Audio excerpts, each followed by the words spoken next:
Back to that Kevin Show with Kevin McCullough.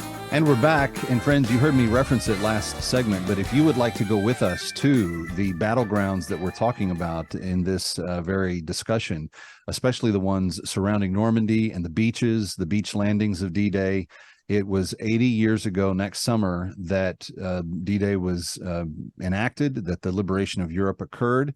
The war in Europe came to a fairly quick conclusion after D-Day. Had to kind of push through barriers and get certain things done, but that was the beginning of the end in Europe. It took longer in the Pacific. But if you would like to be with us, friends, please go to thatkevintour.com, thatkevintour.com. We have very limited spaces available, and you can put your deposit down and hold your seat. But we're going to be there June 28th through July the 7th or something like that. It's going to be a short trip, but it's going to be a full one. We go London, Portsmouth, across the channel, Normandy, a few days there. We'll even do a wine tasting and some other things. And then we end in Paris, where the liberation took place, and with a beautiful dinner, our final night there on the Seine River. And I'd love for you to join us. Thatkevintour.com, thatkevintour.com. Andrew Biggio is my guest, and the book is called The Rifle 2, Back to the Battlefield. The rifle, of course, the instrument that he had signed by as many World War II veterans as he could put the rifle into the hands of and hear the stories of. And Andrew, I'm just curious, as a veteran yourself, what strikes you about the men that you've had sign your rifle?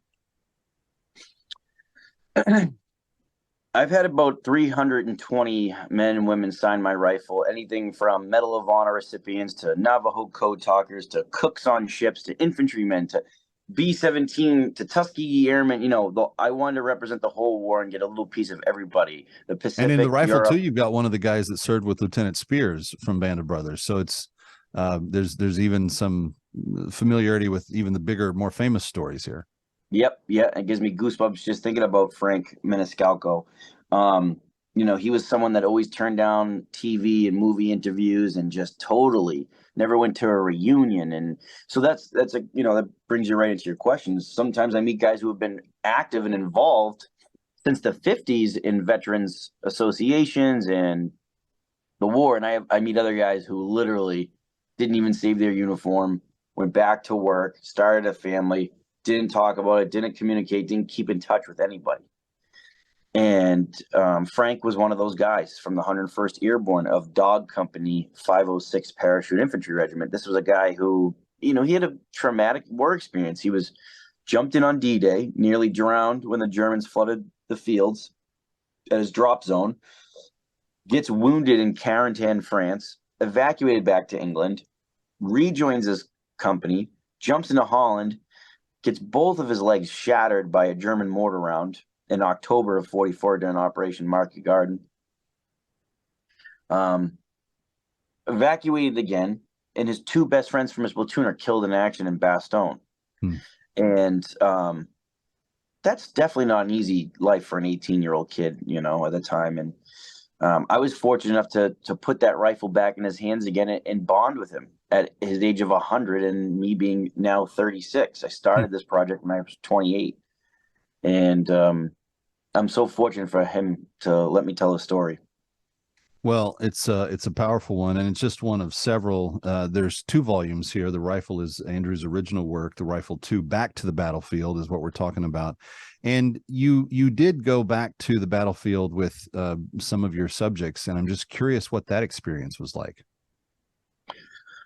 Yeah, I've been back 10 times, I believe, to Luxembourg, Germany, France, Italy, the Netherlands, and probably 30 different World War II veterans on where their foxholes were, the houses they took shelter in, the beaches they stormed, the river where they crossed at the Rhine River, seeing their friends' graves again.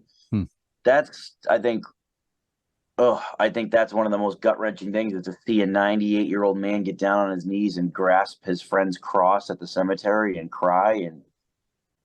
And to remember that young boy who never had a family, never had a life, I think that hits them very hard on these trips. What is it about being in a foxhole with each other that is such a bonding experience. You served in a more modern era where warfare did change, but you still depended upon everybody that was in your unit. The cohesiveness of your unit was vital. The commitment to the mission was vital. There's a lot of things that still carry through to this day. But let's take this quick break and then talk to me about what is it about warfare in general that does that, but also what do you think the secret was to why we call them the greatest generation? When we come back, Andrew Biggio is our guest. The Rifle 2 is the book. It's by Regnery, a wonderful partner at Salem Media, and you can get a copy of it right now. Ready or not, we'll be right back. That Kevin